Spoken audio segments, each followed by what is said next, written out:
ემოცია, რომელიც ტანჯველი ეჩვენებოდა, სულაც აღარ არის მტანჯველი.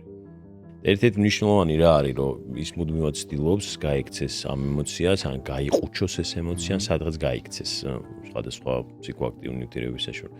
სადღაც ხვდება, რომ ეს ემოცია იწყება, და ეს ემოცია აუცილებლად სრულდება. არსებობს კიდევ უამრავი ტექნიკა, რომლითაც შეიძლება ემოცია მართო. შენი ხერხი რა არის, როგორ ცდილობ, რომ ადამიანს აი დახურულ დასულ ზონაში დაეხმარო, რომ მიიყვანო ამ გაცნობიერებამდე. ერთ-ერთი სპეციალისტის ფუნქცია რაც არის, რომ გვერდიდან შეახედოს ამ ემოციას, რომ ბენეფიტი დაანახოს, მაგალითად რაღაცა კონკრეტული ემოციის, რომ ეს ემოცია გარდა იმისა, რომ ეხლა შენთვის შეიძლება ტანჯველი იყოს, თავის ფუნქციას ასრულებს და რა ფუნქციას ასრულებს და რაში გვჭირდება ეს ემოცია ზოგადად და მოდი აბა მართე და მე ნახე, აბა ეს ემოცია ისე ტანჯველი არის თუ არა.